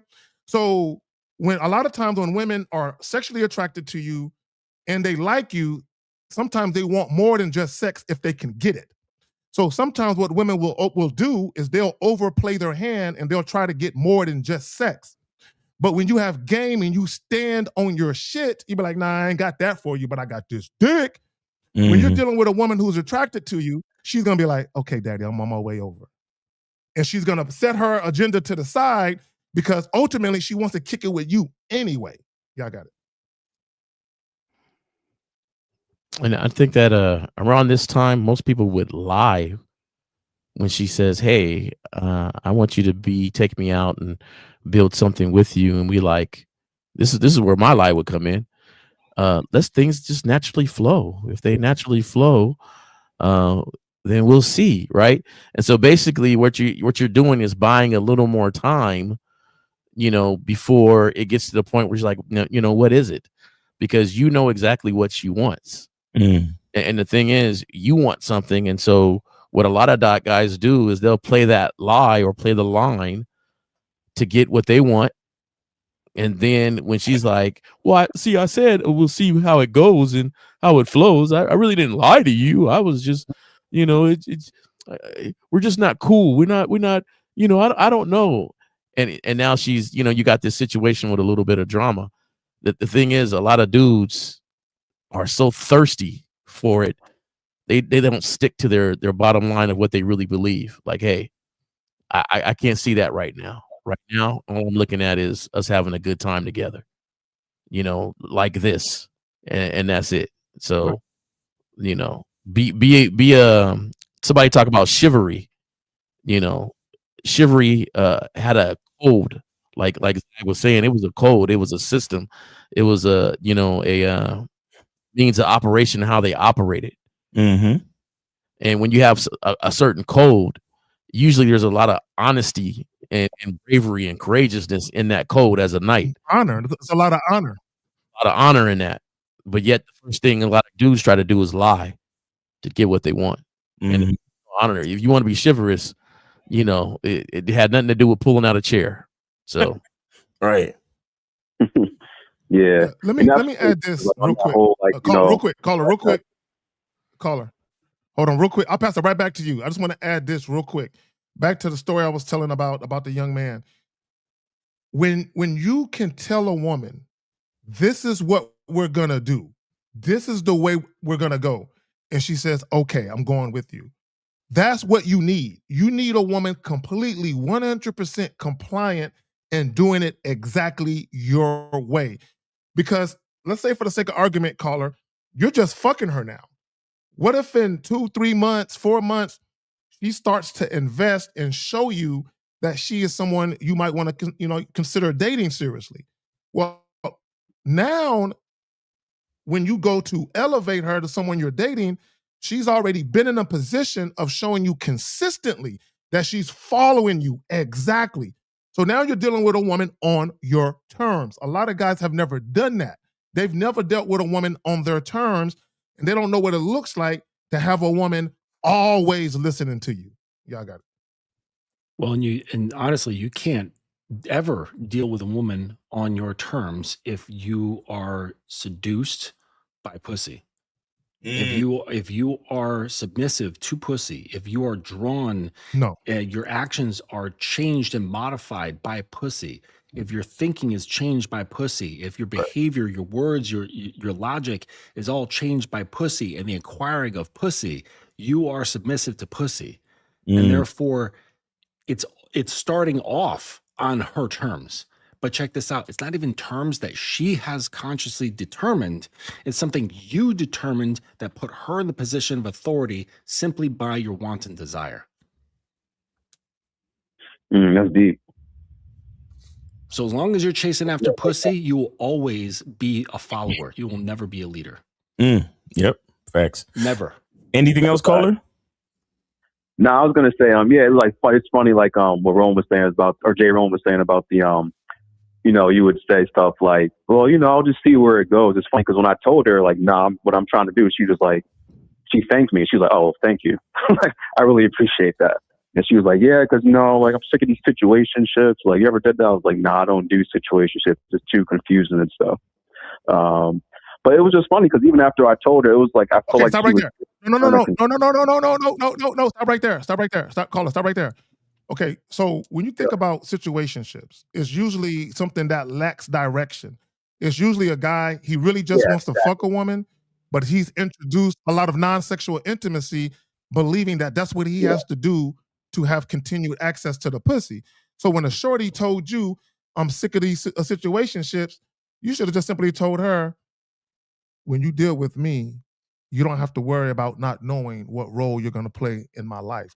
In fact, and then you go into your spiel about what you want to do and what your true intentions are. You had that moment to basically dictate to her exactly what it was going to be with you. But y'all got it. Yeah, and I did, like, because I had told her that before, then she said that, and then I reiterated again, like, yeah, well, I mean, if you fuck with me, like, I don't like all that confusion shit like that. So, like, if you just fuck with me, it's just going to be fucking, because I don't do the situationship shit, because it's just way too much confusion with that. So yeah, no, I agree with that. But it was just funny because like it was like she still kept trying to like put herself in a position to be like, oh well, let's still go on dates and all that stuff. And I'm just like, I'm not doing that. But she was still trying to push for it. Yeah. So it was funny. Yeah. Yeah. But any other questions, caller, or anything else you got? Yeah, I had and you should never tell a girl as far as what Zach was saying before, like if you're fucking her for a while and you decide, oh, she might be my girl, you should never tell her that, right? That should never be revealed. Wait, tell her what exactly? Tell her like, because I know I fucked up. So I was like, well, she was like, well, do you like only like just do hookups? And I was like, I mean, not only, like sometimes if I'm hooking up with you for a while and I decide I like you, maybe we could like go on dates or go out. But like as far as initially, I'm not really looking for. I'm not thinking about that down the line. But I think I fucked up by even saying that.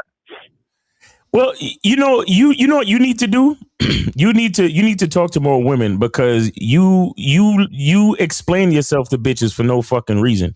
You need to learn how to answer a question without answering a question. Why the fuck are you explaining yourself to a bitch you just met? Like what? She hasn't earned that type of information yet. So it's kind of like.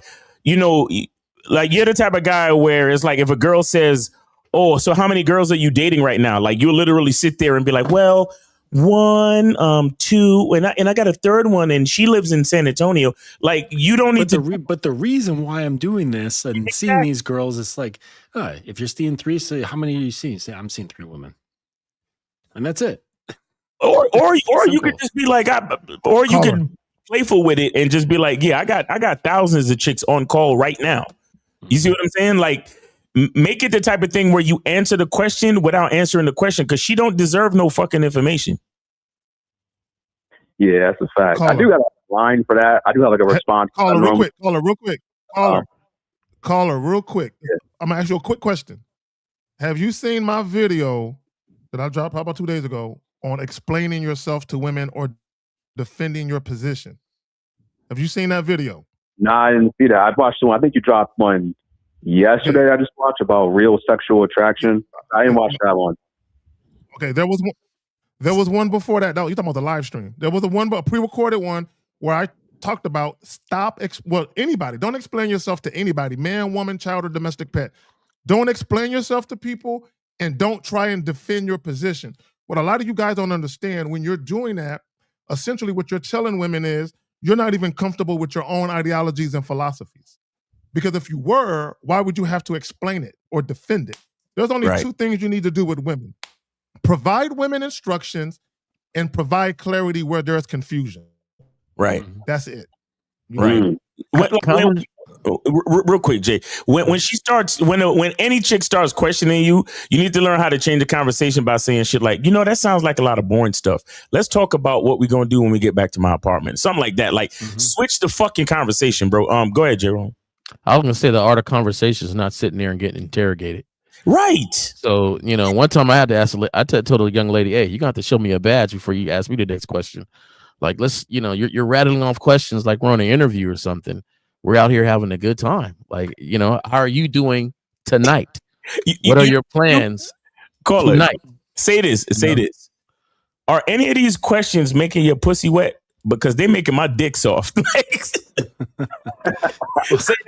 Miles, in the vein that you're thinking, a great response is, what number would you like it to be? Yeah, like that. Yeah. Because what you're doing is you're kind of putting on the spot of like, we're both conscious now that you want me to lie to you. So tell me what lie you want me to say. Yeah. And she's like, well, I would love for it to be 0. Be like, okay, then it's 0. Yeah, exactly. And then she's like, wait, is he telling the truth or is he lying to me? I've done that before. Hey, baby, whatever you want it to be, that's what it That's is. the game, yeah. Game. Just I've done that before. All right, caller, you got way more game than we appreciate your support, but you got way more game than you paid for. So we're gonna let you go. All right, bro. I appreciate you as always, man. Good looks, guys. Yes, sir. Thanks for supporting the show, brother. Take it easy. All right. Yeah, man.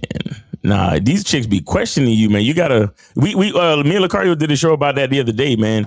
You gotta learn how to direct the conversation for real, because it'll go from just questions to questioning, and that's not where you want it to be. And truthfully, if a chick is asking you that many fucking questions, she's probably not that attracted to you, or she has her own agenda. One time I looked around and I said, "Where's the bright light at?" She was like, "What?" I was like, "Hey, are you having a good time?" Is the good cop coming in next? Yeah, like what's going on here? Oh, nothing. You get off me a glass of water and a cigarette. Like, what's happening? It's so interesting to talk to. I'm like, I didn't know I was talking. Like, you're rattling off questions, lady. Come on. But another good, I think, like Miles, you alluded to this, or where it's you can just bring about to the truth of this, right? And she asks you that thing, you can completely avoid it and say, listen, I understand that's what you want to know, but is that really what you want to know? Yeah. I think what you really want to know is, am I going to hurt you? Right? Am I going to break your heart? Yep. You know what I mean? And like really bring it down to like really real shit. You know what I'm saying? Yeah. And that completely changes the whole thing. You know what I mean? But you had a different example, like, what are we going to do next? But I think it's just important to kind of like say, like, call it out and say, hey, listen, is that really what you want to know? Yeah.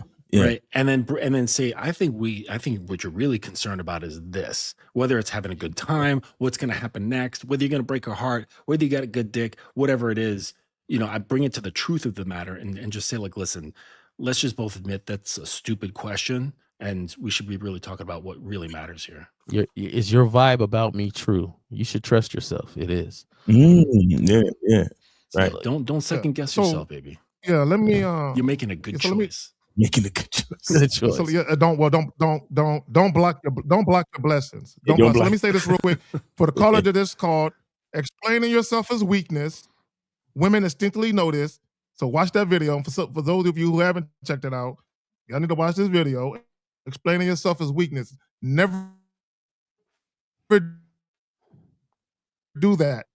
Pop, lock, and drop it. Because let me just say this real quick. What?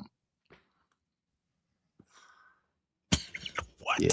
I will say this while we're paused for Zag, that explaining yourself, hold on, habit. Miles, go ahead. I'll be right back. Hold on, I'll be right back. Right. No problem. We got you.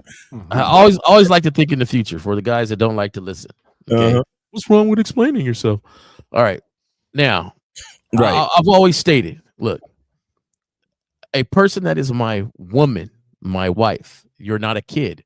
I will explain things to you, but do I have to explain it to you right then when I need it? Right. Right. And that's the difference for me. You know, you're not a child. I understand that.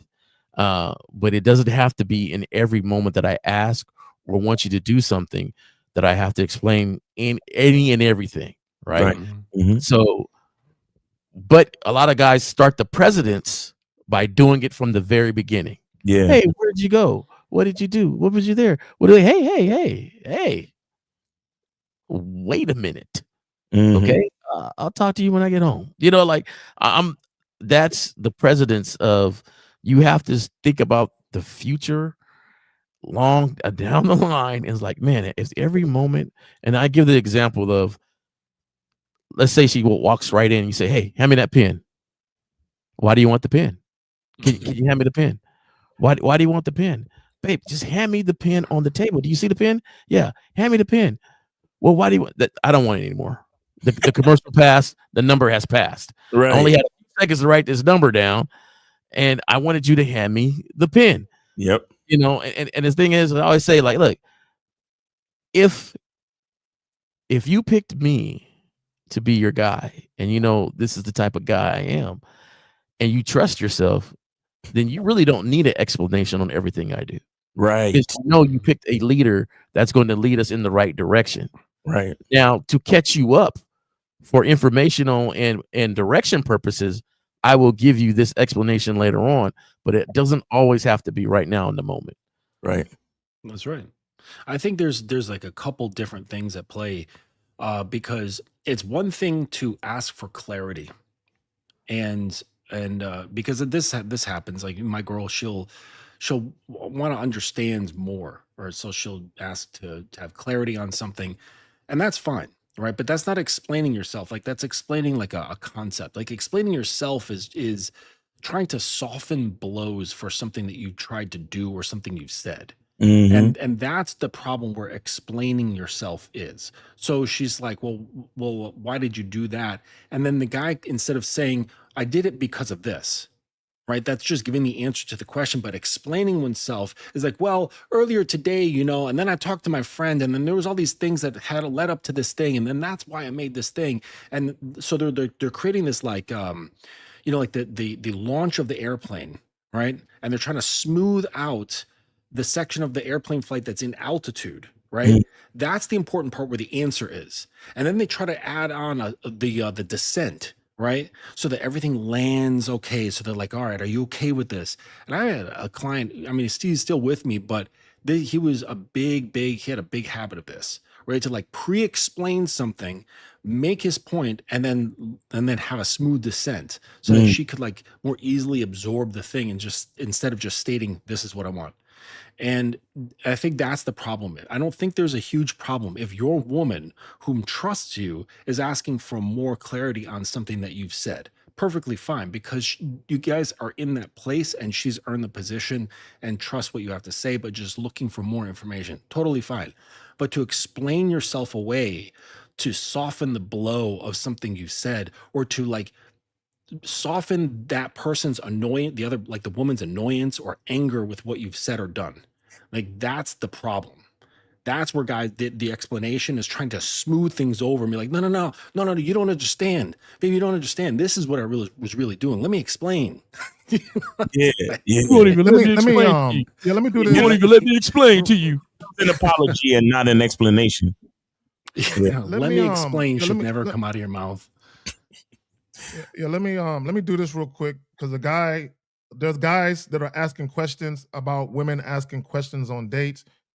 Here's the reality of it, right? There's going to be instances where women are curious and are just asking curiosity questions that are no big deal. Right. When women start probing you, I just start to ask very specific questions. That means they're wanting grand detail. When women are doing that, what they're telling you is, I really don't like you like that, so I'm looking for a reason to deal with you.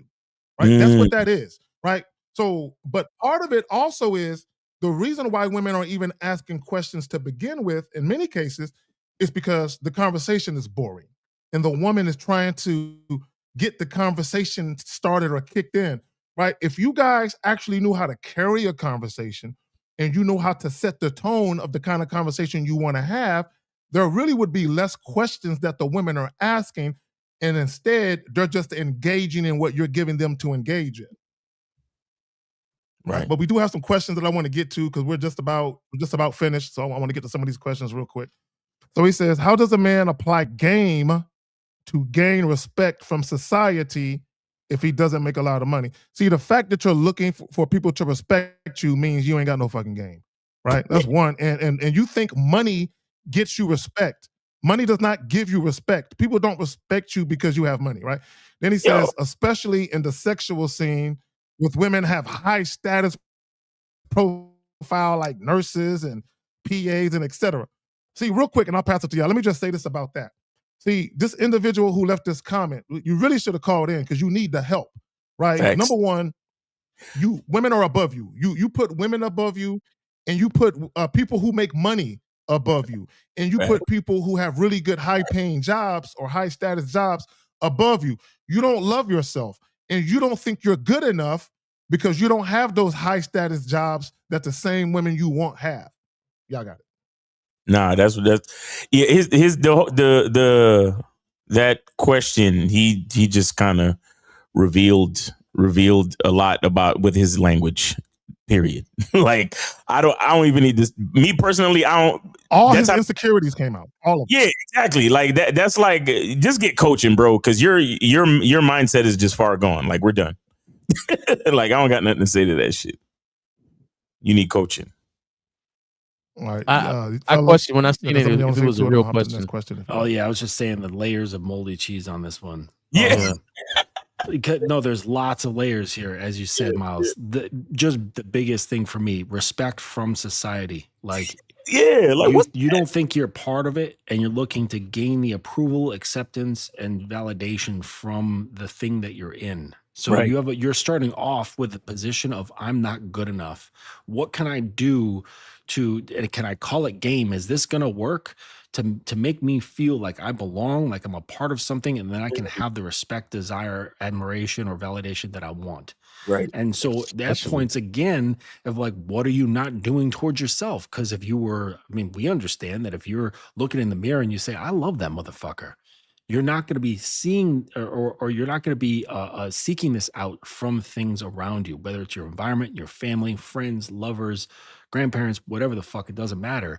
Right. They're just going to be there. And if they give it, they give it. They don't, like, it's not an active variable. Okay. It's just an extra variable. So there's so much going on here, man. Shout out to Steve. Why do you hate yourself so much? Especially in the sexual sense, with women that have high status profile, like nurses, PAs, and etc.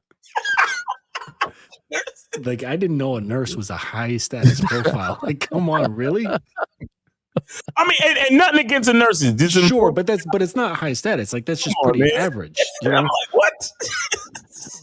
Like from the Brooklyn Hospital, you look at the nurses; they're not like some high status thing. You know, they're wage earners. They're wage workers. Right. Man, let me say this real quick. Ready. Next question.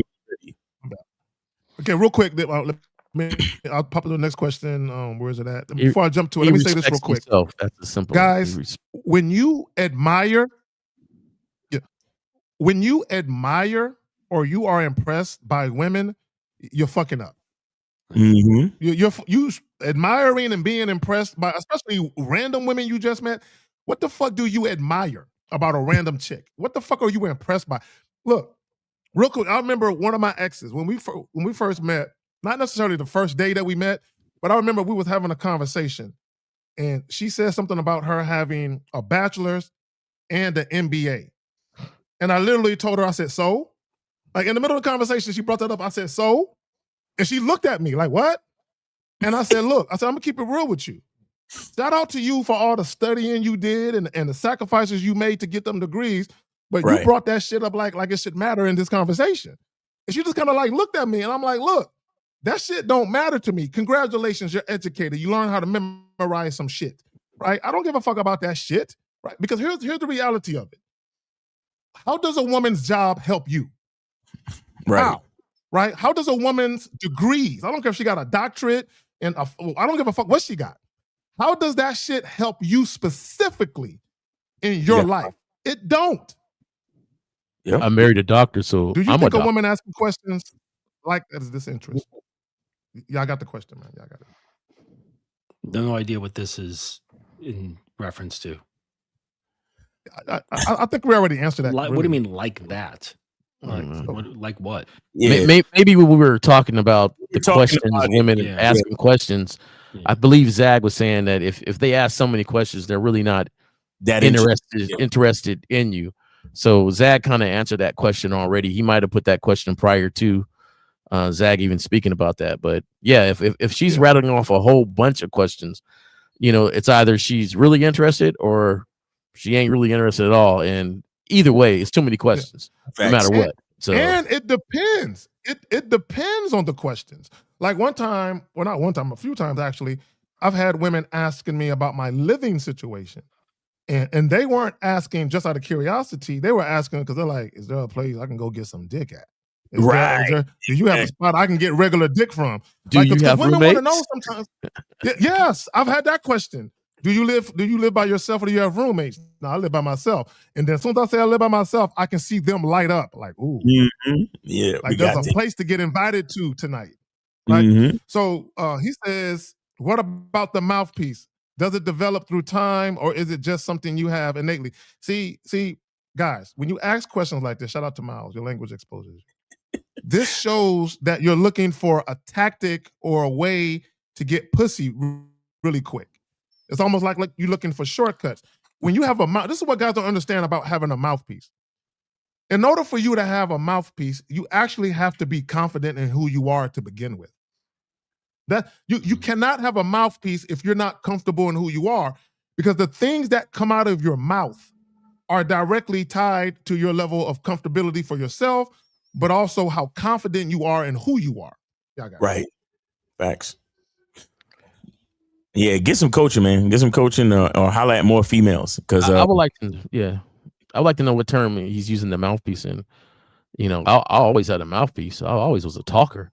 But you know, but not what always. was I saying? I mean, what was I saying? You know, we're not born with this. I think it's an attribute that is developed over time, right? Depending on our environment, depending on our personal psychology, our parents. Like, there's so many things that I don't think it's an innate skill. Okay, no one's born with innate skills, like anybody. You know what I'm saying? Sometimes there's a particular talent towards communication. Some people have like a leaning towards that. Like I've got a leaning towards like drawing and painting. I'm just naturally good about it. But I wouldn't have gotten good if I didn't really do it all the time. Right. And so I think having a mouthpiece has to do with like people take for granted talking is an art form. Because we all do it, you know. Your average healthy communication is a skill. Yeah, we could, right, but we can all just talk. Like so we take it for granted that it's actually something that can be developed into something that can be utilized as a tool.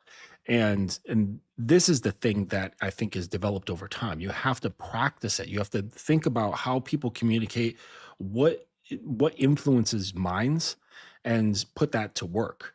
And you know, but also understanding what's your motivation behind it, right? Because as you know, as Jay said, like if you're just doing this to get pussy, well, then it's for the wrong reason. You know what I'm saying? Well, you're fucked either way. Yeah. Well, let me add this to what you were saying, Mr. Justin, about communication. Being a good communicator or an effective communicator, one is a good attribute, but also it's a learned skill. When you think about an orator, right? You think about a person who's gifted at public speaking. Malcolm X comes to mind, Martin Luther King. There's a lot of other people that come to mind, philanthropists and things of that nature. Tim Robbins and other people come to mind. Anybody can grab a microphone and start speaking in public. But how many people can actually move the audience, can hold the audience attention? How many people are gifted at communicating to people or facilitating knowledge? Right? So even when we talk about having a mouthpiece, right? Having a gift of gab, being able to influence people with your words, right?